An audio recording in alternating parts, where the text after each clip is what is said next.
every cultural and ethnic region of China explained. At its core, the People's Republic of China is a nation made up of many different ethnic groups, a tradition that goes back to its beginnings in 1949. Within just 5 years, the Chinese Communist Party, or CCP, acknowledged 55 distinct ethnic minorities. But with this diversity came a big question. How do we bring all these people together? As we get into China's diverse regions, a question often pops up. With almost 1.4 billion people, why does China seem like one big unified group compared to other large countries? We know that labeling a country with a single brushstroke doesn't do it justice, so how do we differentiate? Think of it this way. Each group represents a unique cultural element, and when they come together, they create the rich and diverse picture that is China. Just because the group appears unified doesn't mean there aren't countless individual parts, each adding its own special touch. It's true that around 92% of China's population identifies as Han Chinese, according to the latest census. This can make it seem like everyone in China belongs to a single group. But hold on, there's more to the story. While the term Han Chinese is widely used, it's a broad category encompassing a multitude of regional identities and cultural variations.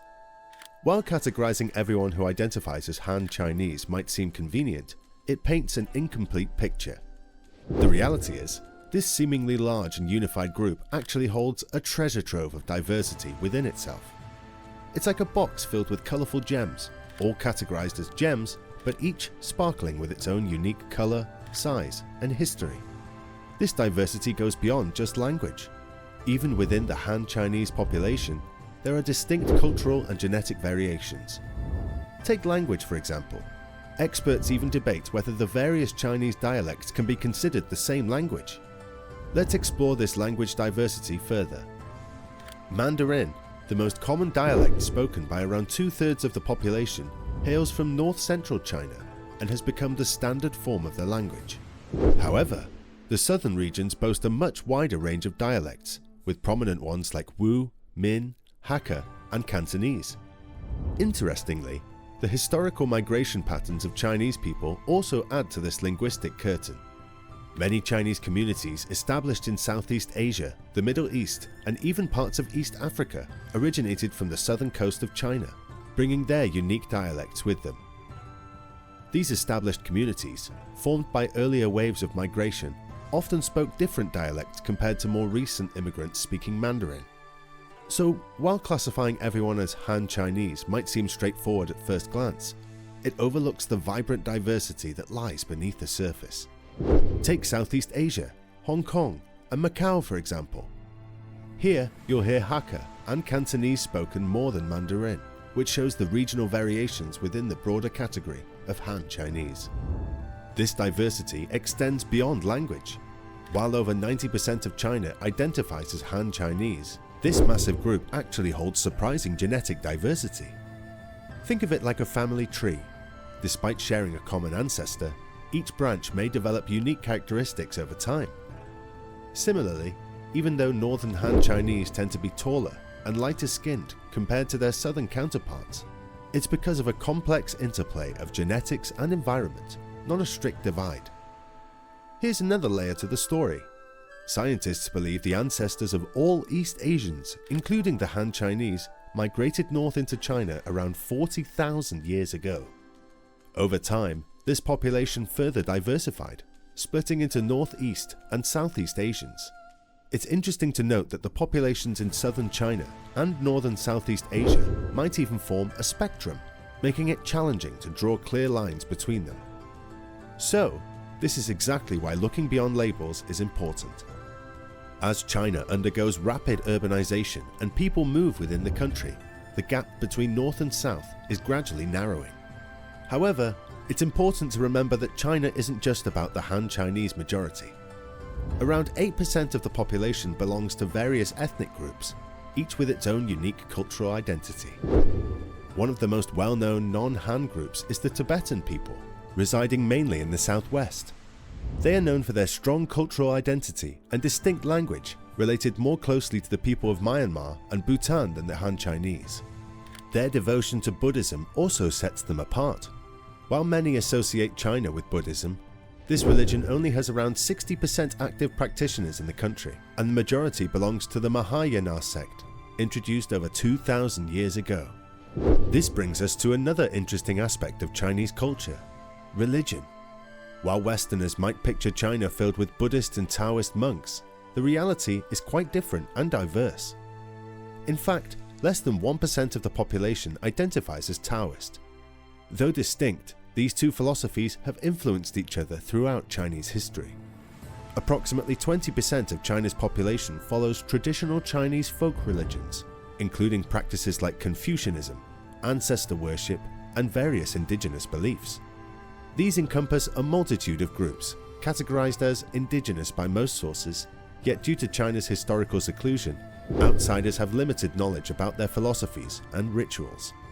In terms of Abrahamic religions, there's a substantial Muslim population in Western China, where various Turkic groups have resided for centuries. Despite numbering in the tens of millions, they represent only about 2% of the nation's total population. Additionally, there exists a small community of Jewish people known as the Kaifeng Jews, present since the 10th century AD, having migrated from the Persian Empire. Over time, they assimilated into Chinese society, with the current population of around 1,000 individuals indistinguishable from other East Asians in appearance. Christianity is experiencing rapid growth in China, with approximately 5 to 8% of the population identifying as Christian. This trend is particularly noticeable among ethnic minorities and rural areas. While the government has become more tolerant towards foreign missionaries and churches in large cities, there are still challenges. Among the lesser-known ethnicities in China are various Muslim Turkic groups, primarily located in the West and Xinjiang region. Xinjiang borders Kazakhstan and Kyrgyzstan and is sometimes regarded as part of Central Asia, with the Uyghur people sharing similarities in origin with the Kazakhs. Kyrgyz and Turkmen communities in China, totaling around 11 million people, share a notable connection with US banks. Like other Turkic groups in Central Asia, they possess a blend of Middle Eastern, European, and East Asian DNA, as we discussed previously. Additionally, Kazakh and Kyrgyz populations also reside in China, albeit in smaller numbers. Among the main Muslim ethnic groups in China, the Uyghur people stand out, possessing a slight Middle Eastern genetic influence from Arab merchants. Despite this, they are largely similar to other Han Chinese and are sometimes even considered part of the Han ethnicity. Moreover, a Pamiri community resides in Xinjiang, near the border with Tajikistan and Afghanistan. Traditionally regarded as ethnic Tajiks, they are now recognized as a distinct group. Despite its unusual nature, China hosts twice as many ethnic groups as any other country globally. Also, it's fascinating to note that the People's Republic of China, or PRC, actually hosts around twice as many ethnic Mongols as the entire country of Mongolia. Within China, there are approximately 6 million ethnic Mongols, with the majority residing in Inner Mongolia, particularly near the border with Mongolia itself. This distribution can be attributed to the historical influence of the Mongol empires over China. In addition to Inner Mongolia, there are also smaller Mongol communities in provinces like Qinghai and Heilongjiang. Some of these communities have been isolated for so long that they've developed their own distinct Mongol-based languages. Another intriguing ethnic enclave is the sizable Korean community along the border with North Korea. This community's culture is a unique blend of Korean and Chinese influences, which make it a subject of interest and study. Currently, the largest non-Han ethnic group in the People's Republic of China is the Zhuang people, predominantly residing in Guangxi in the southern region. They speak a language that is closely related to the Thai language spoken in Thailand. Another significant ethnic group in China is the Manchu people, who historically inhabited the region of Manchuria in the northeast. However, their population in their original homeland has dwindled significantly due to extensive waves of migration by Han Chinese from more populous areas. This is somewhat ironic, considering that the Manchus once ruled over all of China during the Qing dynasty, which lasted for nearly 300 years from the 1600s to the early 1900s. Although ethnic minorities number over 100 million people in China, they constitute only around 8% of the total population due to the country's vast population size. This can create an illusion of homogeneity, but as discussed earlier, there are significant cultural and linguistic differences among various Han Chinese groups, challenging the notion of a singular Han ethnicity. Han Chinese have historically influenced many of their neighbouring regions through extensive immigration over thousands of years, contributing to one of the largest diasporas in the world. Due to its proximity and accessibility, there are approximately 20 to 30 million people of ethnic Chinese descent residing in Southeast Asia, constituting roughly 3 to 5% of the region's population.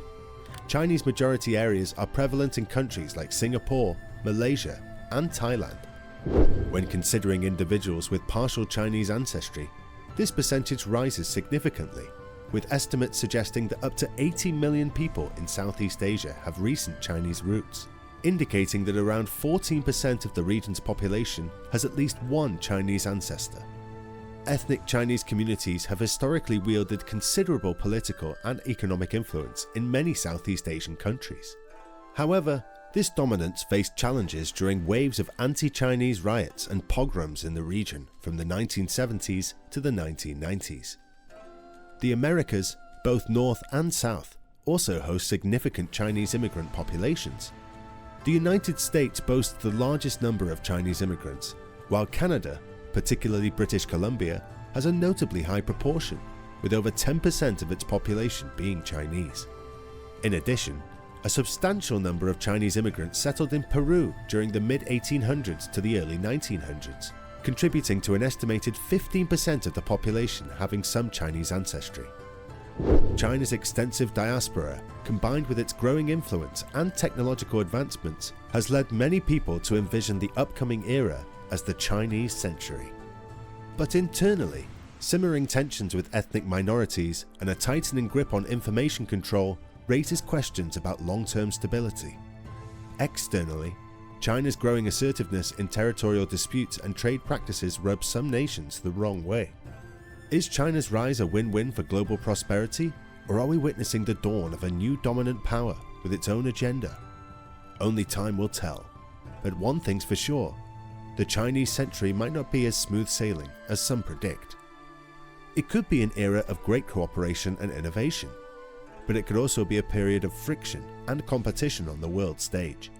The future depends on how China chooses to do things, both at home and abroad. So, while the Han Chinese population makes up the majority, it's far from a monolithic group. There are many regional variations, dialects, and cultural nuances, which shows that China is not a single entity, but is a dazzling mosaic. Each tile, representing an ethnic group, contributes its unique colour and pattern to the overall picture. The Uyghurs with their Turkic roots, the Mongols with their rich history, and the Zhuang people with their distinct language, each adds a layer of complexity and beauty. Even within the Han Chinese category, there's a fascinating story to be told. Northern and Southern Han Chinese exhibit differences in language, appearance, and even culinary traditions. This diversity extends beyond borders, with millions of people of Chinese descent forming vibrant communities around the world, from Southeast Asia to the Americas.